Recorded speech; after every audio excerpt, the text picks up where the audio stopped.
What up, awesome viewers? Rio Gian here, and I honestly think this is like the perfect companion controller to the Fold so far. Now that's a pretty bold statement, okay?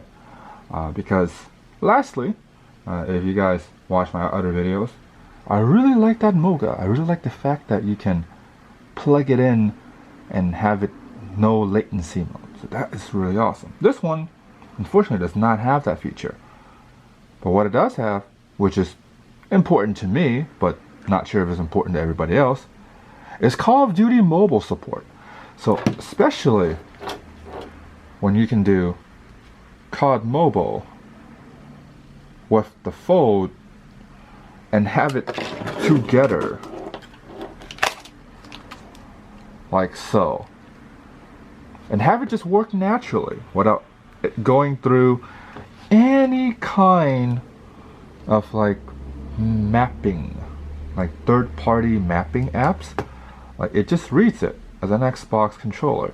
Now I know that's one of the selling points for this controller, but the fact that you can use the Fold on this without it being like, because a lot of people, when they use the gaming aspect of the Fold for the videos, they kind of place it like on a stand.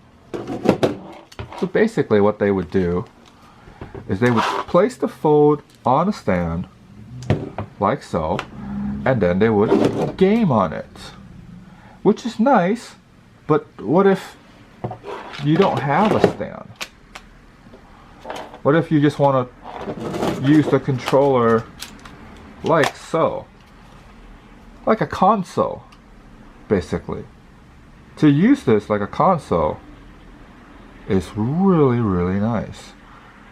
Like, this feels good. Like the analog sticks, they do not feel like, how should I say it? You know how like the Razer Kishi and the Backbone sometimes, like, because they have the Switch types analog sticks, they feel kind of loosey-goosey, or they feel too stiff. Like the analog sticks that I like the most is the one that's on the Xbox controller, this one here.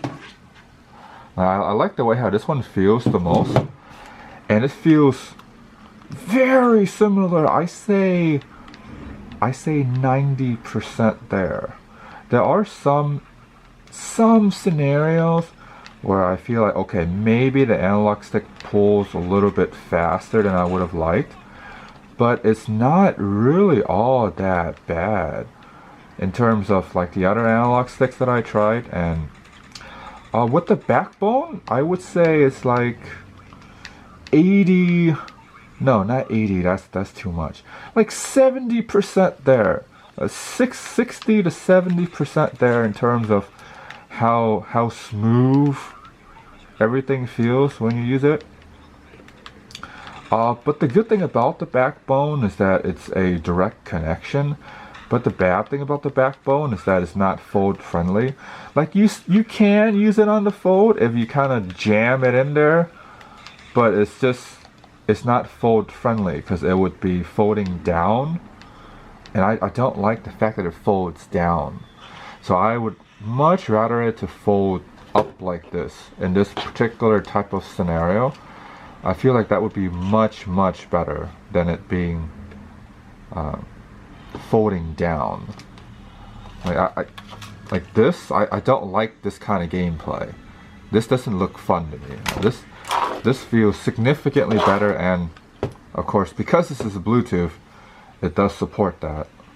This kind of aspect ratio of where it's, well, not really aspect ratio, but formats, yeah, or style, where it looks like this. So I like that a lot. And then also, because it's Bluetooth, I can always just grab one of the stands that I have here as on the phone, place it down, and then game. It's kind of like a Switch, which is very nice. So I like that too. And oh, the fact that it's the controller lights up, that's a really cool feature to me. It's more of like aesthetically pleasing rather than an actual functional useful feature, but I like the fact that it looks like this. I also like the Genshin look, the gray with these little background stuff on it. It looks anime-ish, so I like that look a lot to me. But to you, there's a lot of different variations of this controller, so there's a bunch of different colorway. So you don't have to get this if you don't want to. I personally like this one a lot, so I decided to go with this one.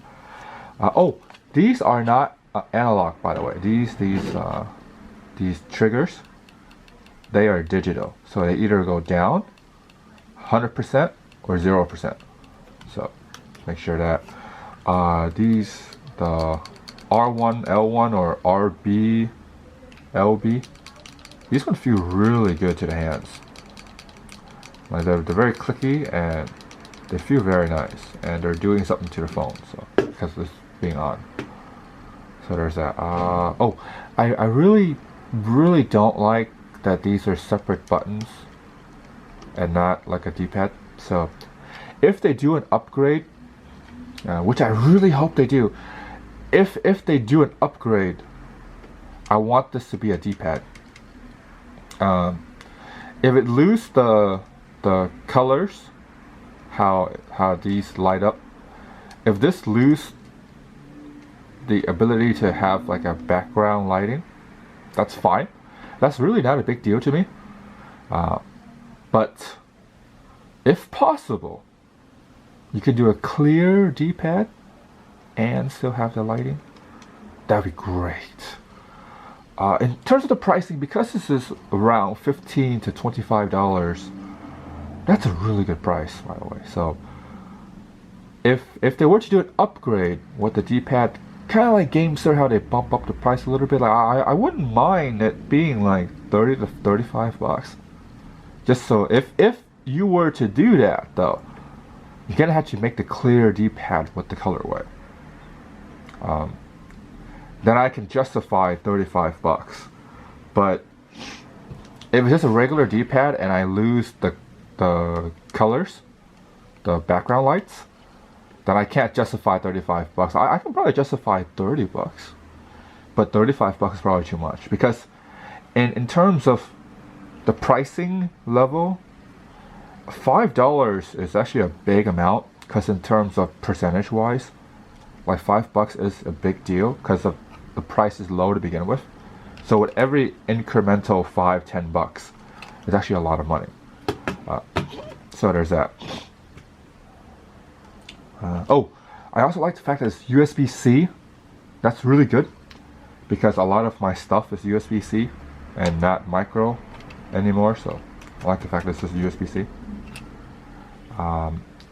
Didn't really bother to get these figured out. So it really depends on the comment on how much people want this thing figured out. So for me, it's fine. It doesn't really matter to me that much. But if it's something that matters to my viewers, definitely let me know. So then I'll see what I can do to make these work. But in terms of it now, it doesn't work, and that's alright. Not a big deal for me. The stretch is kind of flimsy, that is true, but it's just not a big deal because it's like, as long as it doesn't break, I think it's fine. If it does break, that's probably going to be a problem. Yeah. But these analog sticks, they feel really close to the ones on the Xbox. Like really close. So I like that a lot. Yeah, so that's pretty much it in terms of updates. Let me know if you have any other questions about it. Oh, start selects on the bottom, which I don't mind. I'm not sure if it bothers people that they're kind of separated out like this. So personally, it's fine with me, but for you, it may not. So there's that. And yeah, that's pretty much it for the controller. I think that's all of the stuff that I really wanted to talk about. Let me know in the comments down below if you want to know any more facts, features, quirks, things like that. Shout out to Doug DeMuro. Awesome car channel. And that's pretty much it. Alright, if you're new to the channel or you want to support me at the same time, I'll link a lot of this as much as I can down below, so you can check them out and support me. Hopefully no extra cost to you. So there's that. If you're new, click subscribe, the bell, like, thumbs up for more content. You guys stay awesome.